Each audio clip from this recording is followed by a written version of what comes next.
Chapter 1. The Shifting Throne. Before we dive in, don't forget to subscribe and drop a like. In the early months of 2029, the global wealth rankings witnessed an unprecedented shift. For years, the name at the top had remained constant, but now change was sweeping through Silicon Valley like wildfire.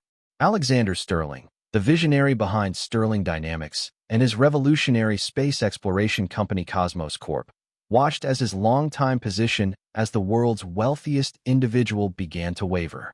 The challenger was Marcus Chun, the enigmatic founder of Data Vault Technologies, whose quiet but strategic moves had been reshaping the digital landscape. While Sterling captured headlines with his ambitious Mars colonization projects and cutting-edge artificial intelligence ventures, Chun had been methodically building something far more fundamental, the backbone of the digital world itself. Chapter 2. The Silent Empire. Sterling's approach had always been theatrical. His press conferences drew millions of viewers, his Twitter posts moved markets, and his bold predictions about humanity's future among the stars inspired a generation of entrepreneurs. But Chun operated differently. He preferred boardrooms to press conferences, strategic partnerships to social media battles. Data Vault Technologies had begun as a modest cloud computing service, but Chun's vision extended far beyond simple data storage. He understood that in the digital age, information was the ultimate currency. While competitors fought over consumer attention, Chun focused on something more valuable, the infrastructure that made everything else possible. His company had quietly become the backbone for major corporations, government agencies, and emerging tech startups. Every transaction, every communication, every digital footprint somehow passed through Data Vault systems. The revenue streams were consistent, predictable, and growing exponentially. Chapter 3. Media Frenzy. The business media couldn't resist the narrative. Headlines blazed across financial networks. The space race billionaire versus the data king. Who will rule tomorrow? Cable news shows dedicated entire segments to analyzing every business decision, every stock movement, every public appearance. Sterling, true to his nature, embraced the attention. He appeared on late-night talk shows, gave TED Talks about humanity's destiny among the stars, and maintained an active social media presence that kept his companies in the spotlight. His followers hung on every word, treating his business updates like episodes of their favorite series. Chun, meanwhile, remained characteristically reserved. His rare public appearances were calculated and professional. When asked about the rivalry during a technology conference, he simply stated, "We're building the foundation for the next century of human progress." That work speaks for itself.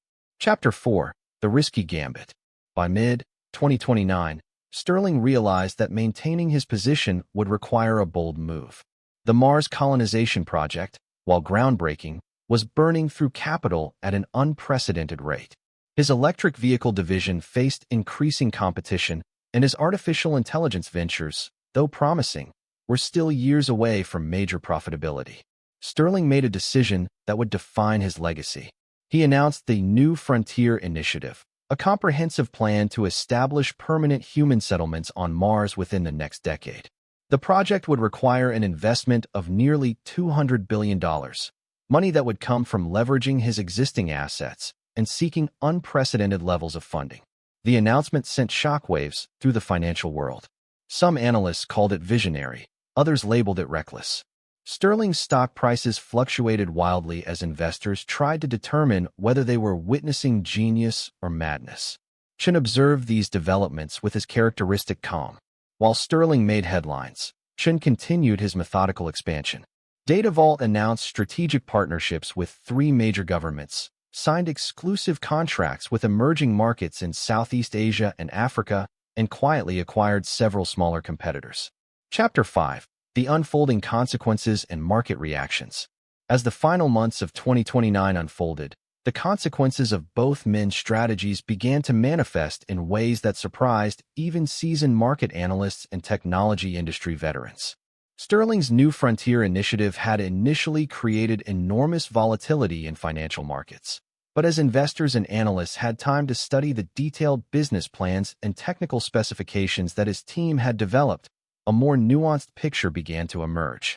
The project wasn't just an ambitious dream. It was a carefully engineered business plan that addressed many of the practical challenges that had made previous space colonization concepts seem like pure fantasy. Sterling's team had solved critical problems in life support systems, resource extraction, manufacturing processes, and communication networks that had stumped researchers for decades.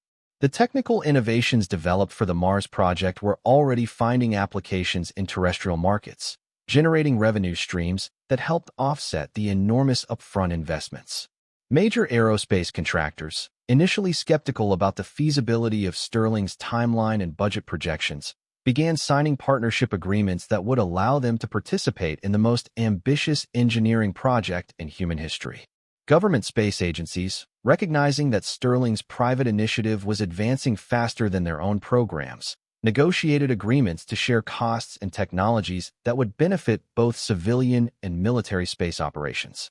Perhaps most surprisingly, entertainment and media companies began investing heavily in Sterling's venture, recognizing that the first permanent human settlement on another planet would generate unprecedented global interest.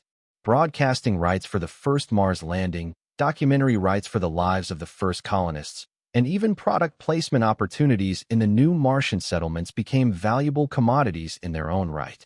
The financial instruments that Sterling had created to fund the New Frontier Initiative, bonds tied to future Mars mining revenues, equity positions in interplanetary transportation systems, and licensing agreements for Mars-related technologies, began trading on specialized exchanges that had been created specifically to handle space-related investments.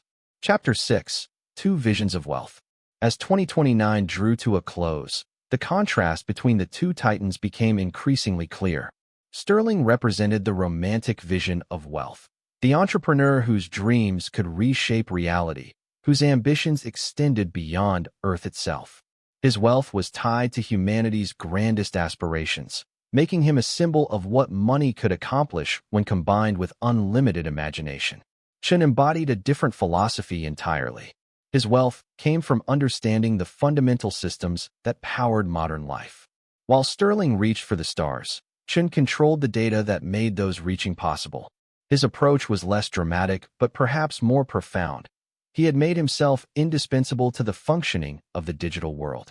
The final tally showed Chen had indeed claimed the title of world's wealthiest individual. Data Vault Technologies had reached a valuation that exceeded even the most optimistic projections.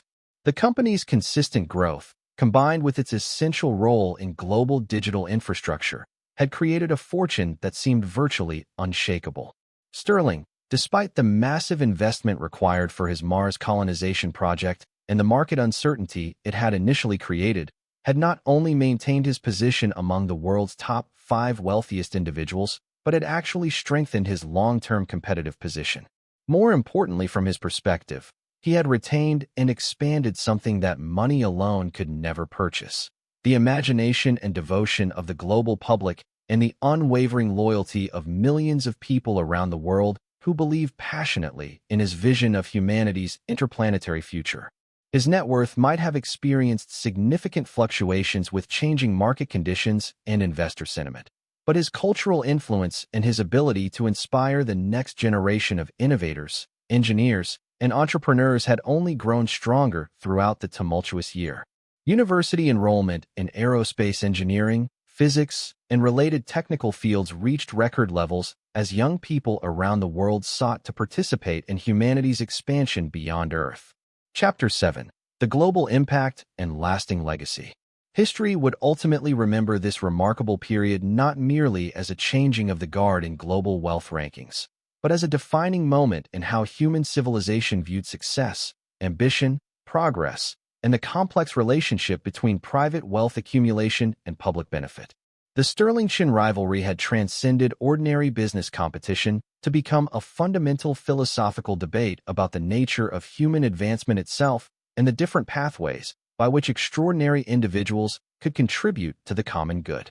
Sterling's theatrical but substantive approach had inspired countless entrepreneurs, inventors, and dreamers around the world to think far beyond traditional limitations and conventional wisdom, encouraging them to pursue seemingly impossible goals and to view business enterprises as powerful tools for advancing human civilization rather than simply generating maximum profit for shareholders. The cultural impact of his vision extended far beyond the technology and space exploration sectors into virtually every area of human endeavor. Universities and technical institutes around the world reported unprecedented enrollment increases in aerospace engineering, planetary science, and related technical programs as young people sought to acquire the skills necessary to participate in humanity's expansion beyond Earth. Venture capital funding flowed towards space-related startups and interplanetary commerce concepts at levels that would have been absolutely unimaginable just a few years earlier, creating an entire ecosystem of companies dedicated to making Sterling's vision of human settlement on Mars a practical reality. The cultural influence of Sterling's vision extended beyond technology and business into art, literature, music, and philosophy. Contemporary artists began creating works inspired by interplanetary themes and the challenges of establishing human civilization on alien worlds. Musicians composed symphonies that attempted to capture the emotional experience of seeing Earth from the surface of Mars. Science fiction writers crafted novels exploring the psychological, social, and political challenges that would face the first generations of humans born on other planets. Sterling had effectively sparked a renaissance of scientific optimism and space exploration enthusiasm that felt more like detailed engineering blueprints than speculative fantasy, creating a cultural movement that would influence human civilization for decades to come regardless of whether his specific business ventures ultimately succeeded or failed. Chen's victory in the wealth rankings represented something equally important but characteristically less visible to general public awareness. The triumph of patient, strategic, long-term thinking in an age of instant gratification, short attention spans, and quarterly earnings pressures that often prevented companies from making the kinds of infrastructure investments that would benefit society over the long term. His success demonstrated convincingly that sustainable wealth and lasting competitive advantage could be built by focusing on fundamental human needs and essential infrastructure rather than flashy consumer products that might capture headlines and generate short-term excitement, but could easily fall out of fashion or be rendered obsolete by the next technological breakthrough or shift in consumer preferences. Epilogue: The New Era. As the new decade began and both men continued to shape the world through their distinctive approaches to business, technology, and social responsibility, their competition evolved from a simple rivalry over wealth rankings into something far more complex and historically significant. Sterling's Mars colonies gradually progressed from ambitious plans to functioning reality, becoming humanity's first permanent extraterrestrial settlements and opening up possibilities for interplanetary commerce, scientific research, and cultural exchange that previous generations had only imagined in science fiction. Chen's data networks continued to evolve and expand, gradually becoming the nervous system of a truly global digital civilization that connected people, organizations, and governments in ways that transcended traditional geographic, political, and cultural boundaries. His infrastructure enabled new forms of international cooperation and knowledge sharing that would prove essential for addressing the complex global challenges of the 21st century. Their competition had ultimately transcended mere accumulation of personal wealth to become a fundamental exploration of different approaches to human progress and social advancement. In the end, both approaches proved essential and complementary rather than contradictory, and both men had contributed to human civilization in ways that would continue to generate benefits for generations to come. The wealth wars of 2029 had concluded not with a clear victor and a defeated opponent, but with two different but equally valid models for how extraordinary individuals could use their resources, talents, and influence to expand the boundaries of human possibility and contribute to the common good of all humanity.